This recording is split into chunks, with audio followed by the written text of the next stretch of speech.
साथियों नमस्कार, सत श्री अकाल और सलाम।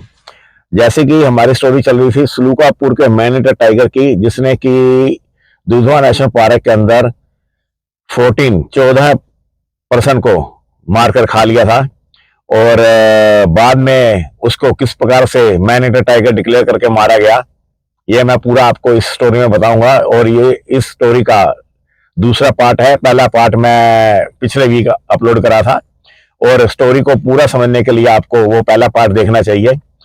और आज मैं अपनी स्टोरी अपनी गाड़ी में बैठ के बना रहा हूँ, क्योंकि बाहर ठंड बहुत हो गई है। जैसा कि मैंने आपको बताया कि मैं अपनी जो ब्लॉग बना रहा हूँ ये कनाडा में रहकर बना रहा हूँ और टेम्परेचर काफ़ी लो हो गया है, तो इसलिए मैं अपनी गाड़ी में बैठकर आपको स्टोरी सुना रहा हूँ। दोस्तों, जो इसका पहला दौर था मैन ईटर टाइगर का सलूकापुर के, ये मेल टाइगर था। और जैसा कि मैंने आपको पहले बताया कि इसने दो भाइयों में से एक भाई को पकड़ लिया था जब वो जंगल में लकड़ी काटने गए थे, और उसके बाद में इसको 2 बार कुल्हाड़ी से इसके ऊपर अटैक करके उसने एक भाई ने अपने दूसरे भाई की जान बचाई थी। और उसके बाद में इसने ह्यूमन बीइंग को मारना छोड़ दिया था कुछ दिनों के लिए। अब ये डर गया था, या लगातार इंसानों के मारे जाने से ह्यूमन बीइंग ने ज्यादा अलर्ट हो गए थे, यहाँ जंगल में जाना छोड़ दिया था घास लेने के लिए, लकड़ लेने के लिए। तो हो सकता है ये कोई रीजन रहा हो। वैसे भी ये जो मैन ईटर टाइगर होता है ये लगातार ह्यूमन बीइंग को किल नहीं करता। जैसे जैसे इसको कोई सावधान मनुष्य मिलता है तो इसको किल करता है, नहीं तो ये जंगली जानवरों को भी मारकर खाता रहता है। ये टोटली ह्यूमन किलिंग के ऊपर डिपेंड नहीं होता, मौका मिलता ही इंसान को मार के खाता है, नहीं तो ये अपनी वाइल्ड जो एनिमल होते हैं उनको मार के खाता रहता है। इसके बाद ह्यूमन बीइंग किलिंग का इस टाइगर के द्वारा दूसरा दौर स्टार्ट हुआ दिसंबर में। बात है 20 दिसंबर की, और 20 दिसंबर को 1984 की बात होगी। उस टाइम में एक किसान अपने खेतों में बैलगाड़ी से गया था और वो गन्ने लेने गया था। और क्योंकि गन्ने एक दिन पहले जो शुगर केन है उसके फार्म हाउस में गया वो, और वहां पर एक दिन पहले ही शुगर केन को, गन्नों को काट कर रखा गया था, तो उसके गट्ठे बना के रखे हुए थे छोटे छोटे, और उसने बस उसको रख करके बैलगाड़ी के ऊपर लेके आना था। और वो अकेला बैठा हुआ था बैलगाड़ी पर, और उसके साथ में एक और गन्ने का खेत था। उस गन्ने के खेत में यह सलूकापुर का मैन ईटर टाइगर था, ये इसने आके अपना पड़ाव डाला हुआ था और उस किसान को पता नहीं था। तो जब उस गन्ने के खेत के पास से निकला तो जो बैल थे वो एकदम से भड़क गए, बैल एकदम से भड़क गए। दोस्तों, ये जो जानवर होते हैं इनको इंसानों से पहले ही कुछ आइडिया हो जाता है कि कैसे कोई जानवर छिपा हुआ है या कुछ भी है। इंसानों से इनका जो छठी इंद्री होती है, सिक्स सेंस, ये जानवरों का ज्यादा बढ़िया काम करता है ह्यूमन के मुकाबले। तो बैलों ने एकदम से भड़क गए और उन्होंने आगे बढ़ने से मना कर दिया, और उस किसान ने पूरी कोशिश करी उन बैलों को आगे ले जाने के लिए, लेकिन बैल टस से मस नहीं हुए। दो बैलों की वो बैलगाड़ी थी, और वो किसान नीचे उतरा। पहले तो उसने बैलों को पुचकारा, पहले तो उसने बैलों के साथ थोड़ी जबरदस्ती करने की कोशिश की, लेकिन बाद में फिर उसने बैलों को प्यार से पुचकारा और नीचे उतरा। नीचे उतर के बैलों को ऊपर प्यार से हाथ फेरने लगा, और इतने में सडनली टाइगर निकला और उसको एकदम से उसके ऊपर अटैक करके बैलों को सामने ही उसको ग्रैब करके ले गया।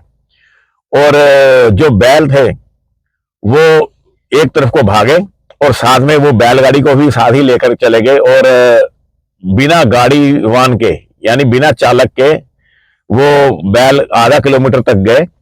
और उस जब वो आधा किलोमीटर आगे तक गए तो एक ट्रैक्टर पे कोई किसान आ रहा था, तो उसने जब देखा कि ये बैलगाड़ी के ऊपर तो कोई चलाने वाला है नहीं और बैल वैसे ही जा रहे हैं, भाग रहे हैं अंधाधुंध, तो उसको कुछ शक हुआ।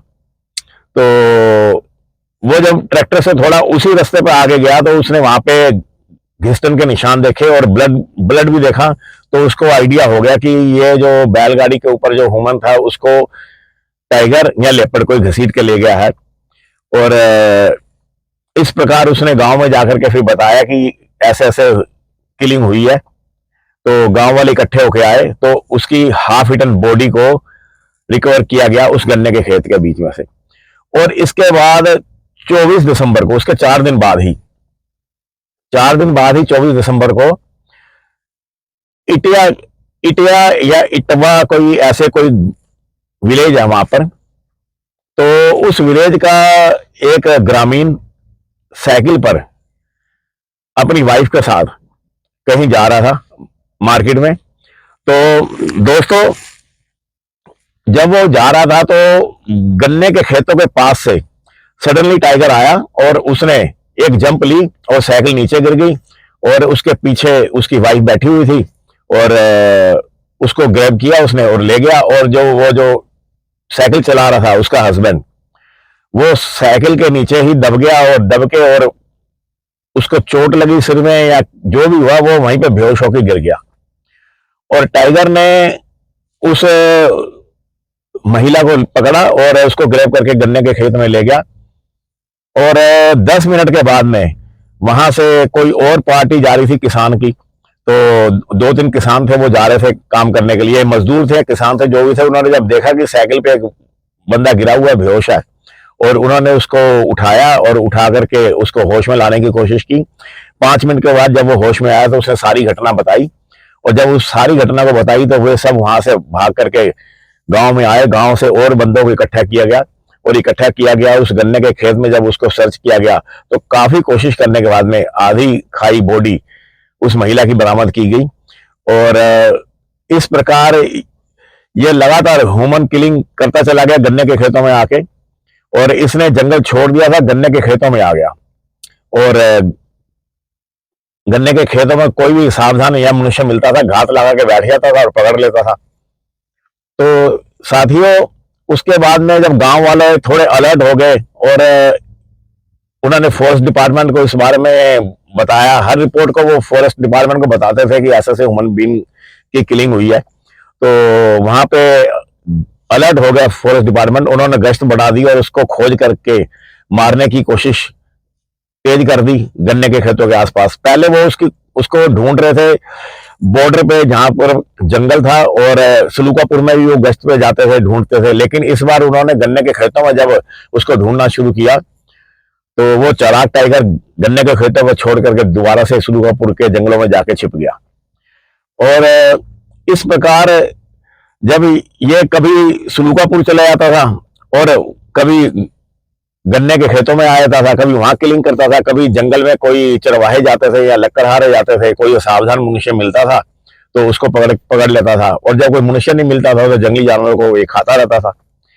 तो लेकिन जनवरी के महीने में इसी प्रकार काल चक्कर बीतता गया और 1984 से चलकर काल चक्कर 1985 में आ गया। और जब 1985 आया तो 1985 के जनवरी के महीने की बात है साथियों। जनवरी के महीने में इसने एक ही महीने के अंदर 5 ह्यूमन बीइंग को मारकर खा लिया। और ये जो 5 ह्यूमन बीइंग थे, इनमें से कोई भी जिंदा वापस नहीं आ पाया। इसने जो पहला जनवरी के महीने में इसने जो पहली घटना करी जनवरी के महीने की, वो 8 जनवरी को, फिर उसके बाद 10 जनवरी को, फिर उसके बाद 14 जनवरी को, फिर 25 जनवरी को, और 5वीं घटना इसने करी 27 जनवरी को। और इन 5 जनों में से कोई भी जिंदा बचकर नहीं आया। और ये सारे के सारे जितने पर्सन मारे गए थे, ये सब जंगल के अंदर मारे गए थे। इनमें से कोई लकड़ लेने गया था, कोई चरवाहा था, कोई घास के लिए पार्टी गई, जैसे औरतें या कोई ह्यूमन घास के लिए इकट्ठे होकर जाते थे। तो दोस्तों, वैसे ये जो घास के लिए जाते हैं या लकड़ लेने जाते हैं, ये मेरा आइडिया है कि जब घास लेने जाते हैं तो जैसे 6 बंदों की पार्टी गई जंगल में, तो वो सब के सब नीचे बैठ जाते हैं और बैठ करके घास को काटना शुरू कर देते हैं। और बैठा हुआ मनुष्य तो वैसे ही असावधान हो जाता है, क्योंकि जब कोई इंसान खड़ा होगा तो उसकी जो आई साइट है वो 5-6 फीट के लेवल पे आ जाएगी। लेकिन वो इंसान जब नीचे बैठ जाएगा तो उसकी जो आंखों का आई लेवल है वो 2-2.5 फीट पे रह जाएगा।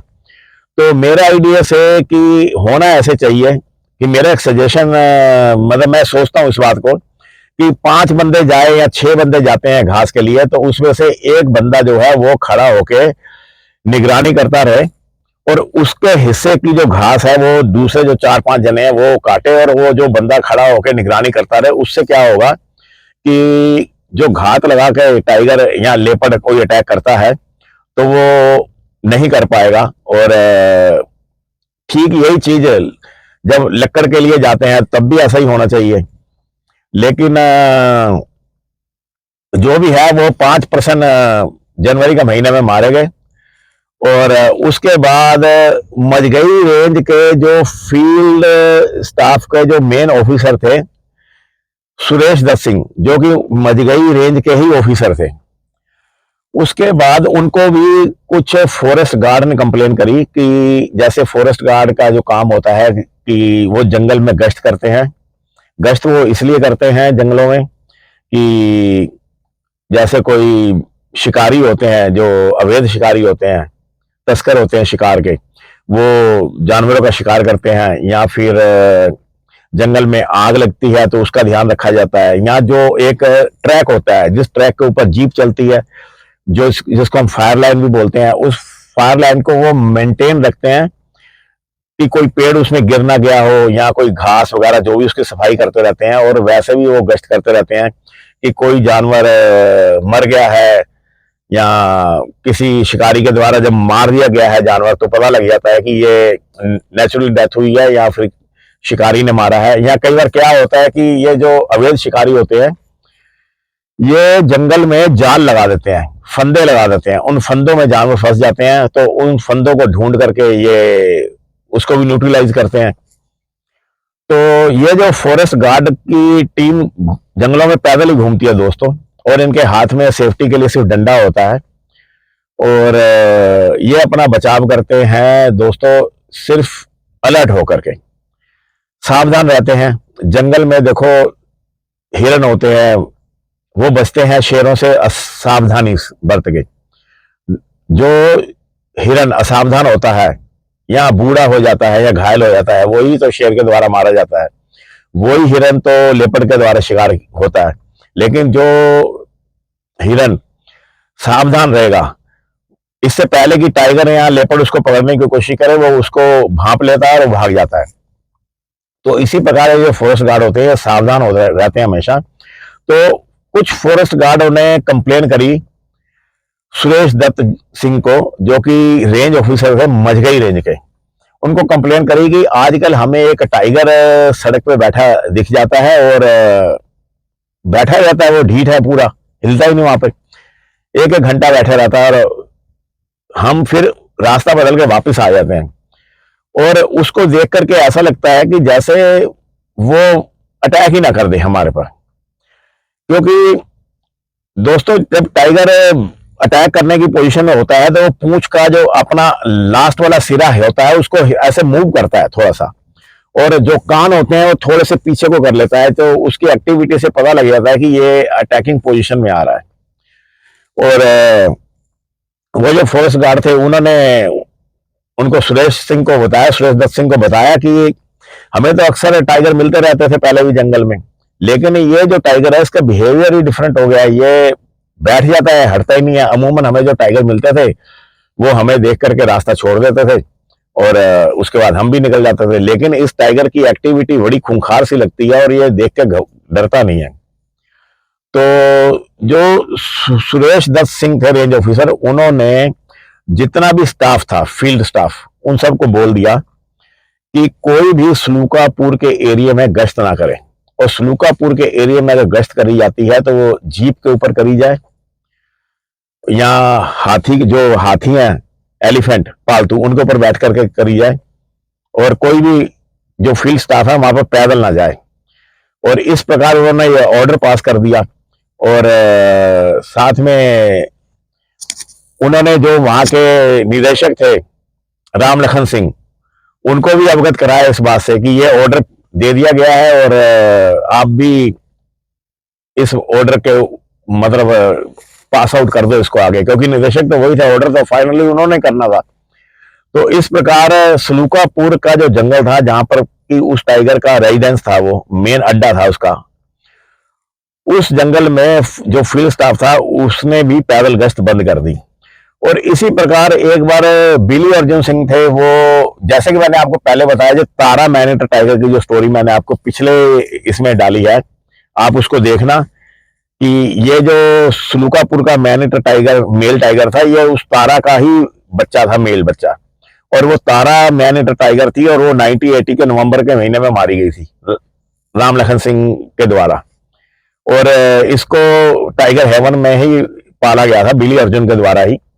तो जो बिली अर्जुन थे, वो उन्होंने बताया कि 25 मार्च को वो सलूकापुर के जंगल में से निकल रहे थे, और 25 मार्च 1985 को उनको सडनली एक टाइगर बैठा हुआ मिल गया, मेल टाइगर था जंगल में, और उनके जीप के आगे बैठ गया, और जीप ओपन थी। और बिली अर्जुन सिंह ने राम लखन सिंह को बताया कि उसके हाव भाव जो थे वो ऐसे बता रहे थे कि जैसे वो जीप के ऊपर छलांग ही लगा देगा। और जो बिली अर्जुन सिंह थे, वो तो जंगल के काफी पुराने जानकार थे, उन्होंने टाइगर की एक्टिविटी को देख के ही भांप लिया था कि ये अटैकिंग मूड में आ रहा है। तो उन्होंने धीरे धीरे जीप को रिवर्स करा, रिवर्स करके और मोड़ करके, और वो तेजी से जीप निकाल करके ले गए। तो इस प्रकार उन्होंने राम लखन सिंह को इस बारे में बताया। तो ये इस बात की तस्दीक होगी कि ये जो सलूकापुर का मैनीटर टाइगर है, अब ये जो फील्ड स्टाफ है उनके लिए भी खतरा है, और जो और भी फॉरेस्ट के डिपार्टमेंट के जो पर्सन वहां से निकलते हैं उनके लिए भी खतरा है। तो टोटली जो सलूकापुर में बैन कर दिया गया फील्ड स्टाफ का पैदल निकलना। और यूजली जो टाइगर जो होता है दोस्तों, वो जो मैनीटर टाइगर होता है, वो जब इंसान को एक बार मार देता है या खा लेता है उसको, तो जरूरी नहीं है कि वो लगातार इंसान को ही मारता रहता है, उसी के ऊपर फीड करता रहता है। वो जंगल में जंगली जानवरों को भी मारकर खाता है, लेकिन जब वो एक बार सावधान मनुष्य को देख लेता है तो उसकी शिकारी प्रवृत्ति जाग जाती है और उसको दबोच लेता है। तो साथियों, इस प्रकार की सावधानियां बरती गई। तो लेकिन जो सुरेश दत्त सिंह थे, रेंज ऑफिसर, एक बार वो खुद ही शिकार हो गए। सलूकापुर का जो मैनीटर टाइगर था, उसने सुरेश दत्त सिंह जो रेंज ऑफिसर थे उनको ही मार दिया, और एक परमेश्वर थे उनके साथ में। और वो परमेश्वर थे जो ट्रैक्टर थे फॉरेस्ट के, उसका ड्राइवर था वो। और परमेश्वर से मैं भी पर्सनली 2-3 बार मिला था उस टाइम में, और एक बार वो मुझसे मिलने दिल्ली में भी आए थे। तो परमेश्वर से मेरी अच्छी जान पहचान थी। मेरे को बाद में पता चला कि परमेश्वर इसी टाइगर का शिकार हो गया। दोस्तों, ऐसा हुआ कि ये दोनों मोटरसाइकिल पे जा रहे थे, बुलेट मोटरसाइकिल पे, और मोटरसाइकिल पर ही इनको उस टाइगर ने पकड़ लिया। और देखो दोस्तों कि सुरेश दत्त सिंह ने खुद ही रूल बनाया था कि कोई भी बंदा, कोई भी पर्सन या तो वहां पे गश्त पैदल नहीं करेगा, और अगर वहां पे जाएगा तो एलिफेंट के ऊपर बैठ के जाएगा, और या जीप पे बैठ के जाएगा। और वो खुद उस जंगल में बुलेट मोटरसाइकिल के ऊपर परमेश्वर के साथ गए और उस टाइगर का शिकार हो गए। और वो दोनों पर्सन कैसे मारे गए, जो कि रेंज ऑफिसर सुरेश दत्त सिंह और उनके साथ में जो ट्रैक्टर के ड्राइवर थे, वो दोनों कैसे मारे गए, और किस प्रकार की सावधानियां उन्होंने नहीं बरती, जो कि वो उस मेल टाइगर का शिकार हो गए। और एट ए टाइम, एक ही टाइम में उसने उन दोनों को मार गिराया, और उसमें से एक की बॉडी को खा भी लिया। जो रेंज ऑफिसर थे सुरेश दत्त सिंह, उसकी बॉडी को उसने खाया। और उसके बाद में उस टाइगर को कैसे खोजा गया, किस प्रकार से उसको गोली मारी गई, और ये सब मैं आपको अगले पार्ट में बताऊंगा। और कैसे ये दोनों जो फॉरेस्ट डिपार्टमेंट के पर्सन थे, रेंज ऑफिसर और परमेश्वर, इनको किस प्रकार से पकड़ा उसने, क्या घटनाक्रम वहां पे हुआ, और उसके बाद में उस टाइगर को कैसे मारा गया, सब मैं आपको अगले पार्ट में बताऊंगा। साथियों, अपना ख्याल रखना दोस्तों। नमस्कार, सत श्री अकाल और सलाम दोस्तों।